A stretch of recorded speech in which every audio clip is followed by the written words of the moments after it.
siyaasadaha argudashada ee Abiy Ahmed ra'iisul wasaaraha Itoobiya miyuu ku qiyaanay xabashida balanqaadyo nabadeed oo been ah subaxdii maalintii xigtay doorashadii madaxtinimo ee Mareykanka sanadkii 2020 markii warqadihii codbixinta lagu tiriyay gobollo dhowr ah oo aan weli la xalin dad badan oo Itoobiyaan ah oo ku nool Mareykanka ayaa ku soo toosay wararka siyaasadeed ee murugada leh ee ka imaanaya dalkooda kadib markii ra'iisul wasaaraha Itoobiya Abiy Ahmed uu ku dhawaaqay weerar military oo lagu qaado Tigray oo ah gobolka waqooyiga ugu dheer Itoobiya 6 bilood ee soo socota waxaa hore u jiray xiisado inta uusan Abiy Ahmed la wareegin xafiiska taas oo dad badani ay ku taamayeen rajadooda ah in wax laga qabto xiisadahaasi hadda xaaladda siyaasadeed ee Itoobiya waxay maraysaa waddo cawaaqib xumo ku reebaysa dadka rayidka ah ee geeska Afrika iyo saameyn musiibo ah oo ku timaada Itoobiyaanka qurba joogta ah Abiy Ahmed ayaa bartiisa Facebook soo dhigay qoraal kooban daqiiqada kadib markii taleefanka gacanta iyo adeegga internetka laga jaray inta badan gobolada Tigreega isagoo oo sheegay inuu amar ku bixiyay in ciidamada federaalka Itoobiya la geeyo gobolka saacadihii hore ee subaxnimadii 4 November si looga hortago cadowtinimo joogta ah ee ay wadaan xisbi siyaasadeedka falaagada ah ee gobolka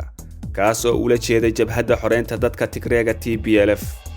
Abiy Ahmed wuxuu ku eedeeyay jabhadda Tigreega inay weerar gaar ah ku qaaday xero ay leeyihiin ciidamada difaaca federaalka Itoobiya marka lagu daro eedeymo kale aan cadeen sida ka gudubka qadkii u dambeeyay ee casaa iyo sidoo kale qasbidda dawladdiisa inay sii wado siyaasadeeda dulqaadka xad dhaafka ah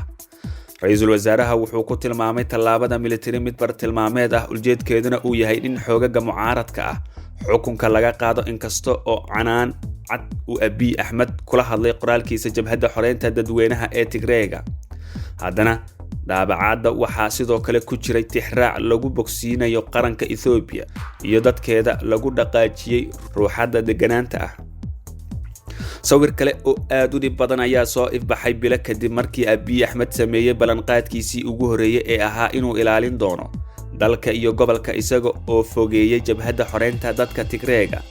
hay'adaha xuquuqul insaanka dawladda Mareykanka iyo sawiro dhanka satellite-ka ah ee laga soo qaaday goobta dagaalka ayaa muujiyay in olole dhibaato baahsan oo ballaaran loo geystay dadka shacabka ah ee ku dhaqan Tigray kaas oo karan ahaa isbitaaladeeda iskuuladeeda iyo goobaha cibaadada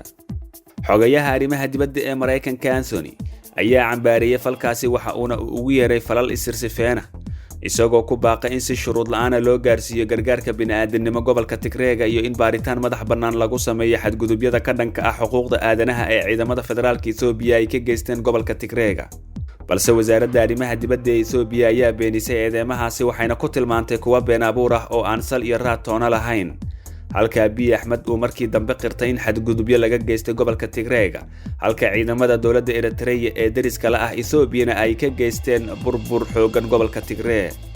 nin Tigray ah oo ka yimid caasimadda Itoobiya ee Addis Ababa ayaa sheegay isagoo codsaday in magaciisa aan la shaacin sabab la xiriira khatara dhanka amniga ah isaga oo leh rabshadaha mintidiinta labada dhinac kuma koobna goobaha istiraatiijiga ah oo kaliya wuxuuna intaasi ku daray in rabshadaha ay ku faafeen inta badan gobolka iyaga oo burbur u geystay warshado guryo haddii aan aadno wadada ama banaanka aan u baxnana waxaan arkaynaa buu yiri meedad daadsan xitaa xoolaha looma dilo sidaasi ayuu yiri ninkan qadka telefoonka kula hadlay Al Jazeera bishii Agosto ee sanadkaasi booqashadii Abiy Ahmed ee Mareykanka waa la daboolay oo ay ku jirto Washington DC oo ah halka ay degan yihiin bulshada ugu badan ee Itoobiyaanka maalintaasi ninku wuxuu la hadlayay komanaanka isugu yimid xarunta shirka Walter ee Washington waxaana uu yiri maanta haddaan go'aansano dhammaanteen waxaan ku soconaynaa wadada bogsashada waxaan isla qoraynaa sheeko cusub maxaa yeelay waxaan nahay Itoobiyaan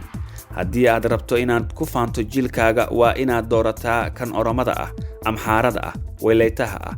Garaajiga ah iyo sidoo kale dhammaantood waa Itoobiyaan siman waxa Itoobiya u baahan yihiin waa midowga dadka Itoobiya waxay diyaar u ahaayeen hogaamiyaha sida Abiy Ahmed kadib 10 sano oo khilaaf siyaasadeed ah gaar ahaan inta u dhaxaysa gobolada kala duwan ee wadanka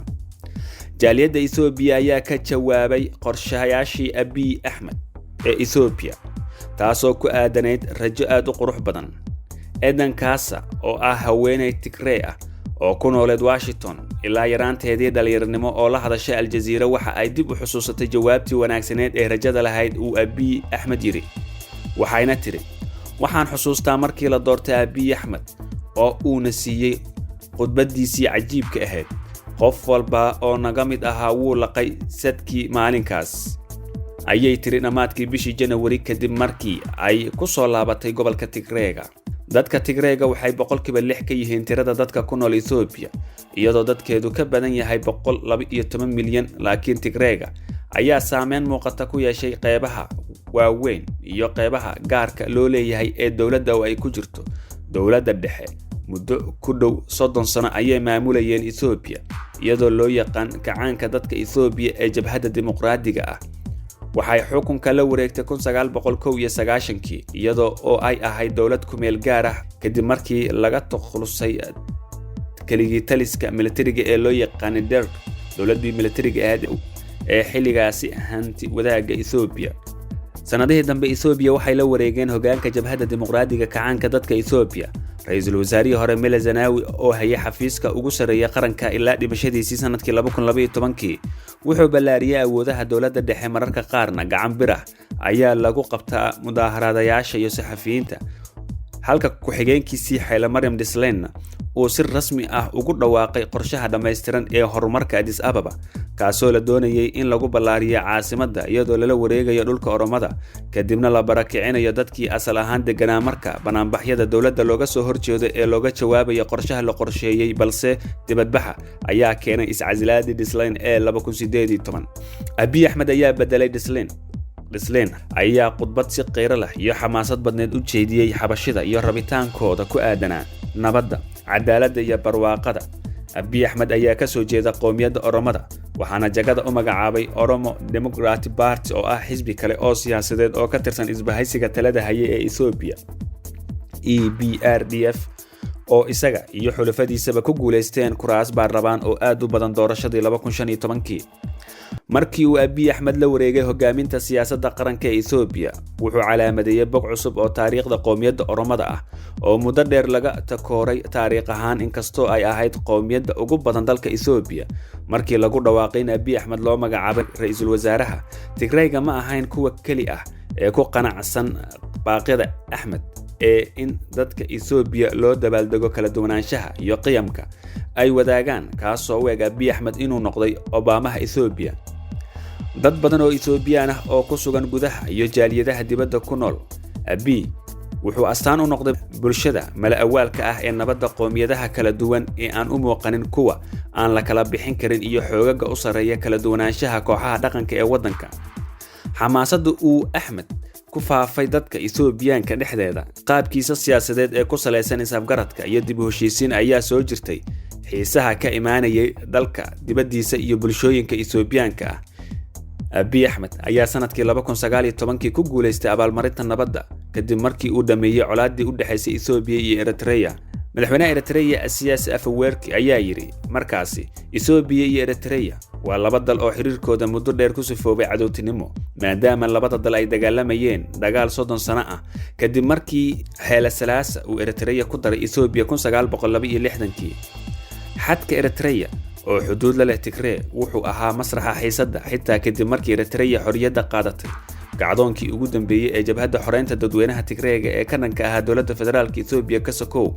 waxa ay si isdaba joog ah u weerartay Eritrea 10 sano ee la soo dhaafay. sababaha ay u weerartay waxaa ka mid ahaa Afwerki oo weli ku adkeysanaya in uu ku qasbo military ahaan dhammaan muwaadiniinta Eritrea. marka la fiiriyo qoto dheerida cadaawaddaasi, heshiis nabadeedka wuxuu u muuqday mid aan u muuqan Abiy Ahmed ka hor iyo kalgacalka uu u qaaday Afwerki oo madaxweyne ka ahaa 30 sano oo xiriira Eritrea tan iyo markii xornimada qaadatay.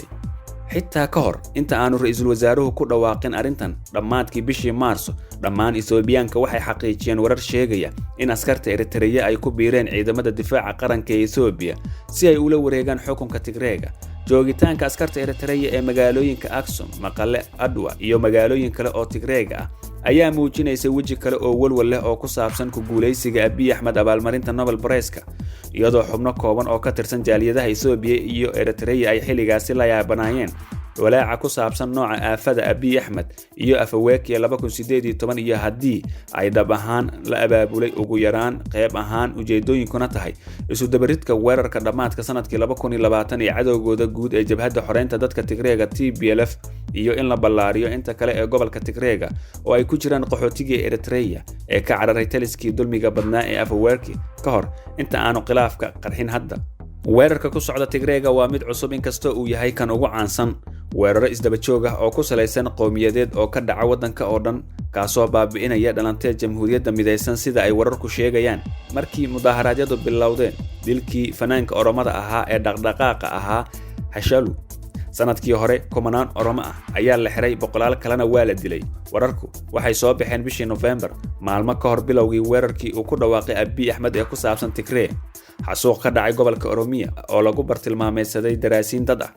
oo ka tirsan Amxaarada oo ah qowmiyadda labaad ee dalka ugu tirada badan. bishii Abriil ee la soo dhaafay, Ethiopia waxay ku dhawaaqday xaalad degdeg ah kadib markii rabshado qowmiyadeed ay ka bilowdeen qeybaha koonfureed ee gobolka, halkaas oo ay ku nool yihiin dad badan oo Oromo ah. waxaa sidoo kale jiray warar sheegaya in kooxaha kacdoonka ay dileen dad shacab ah oo Amxaara ah, kuwaas oo lagu dilay qaybo kala duwan oo ka tirsan wadanka. way adag tahay dad badani inay maleeyaan dariiqa lagu bogsiin karo dilaacyada qotada dheer ee muddada dheer ku suntanaa qowmiyadaha Ethiopia oo hadda u muuqda xitaa inay ka adag tahay in la iska indhatiro. waxaa udub dhexaad u ah isku dhacyo badan oo bulsho gudaheeda rabitaan qasbaya ee ah in la aqoonsado in laga bilaabo taariikhda Ethiopia oo dhan qowmiyado badan ayaa soo maray masiibooyin badan,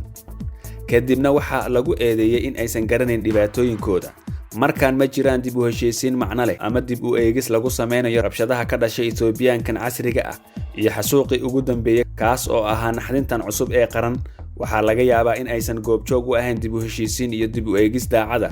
waxay u baahan tahay safar cilmi baaris qoto dheer si arrintan loo ogaado. haddaba isweydii, maxay xilligan Ethiopia ka dhigan tahay?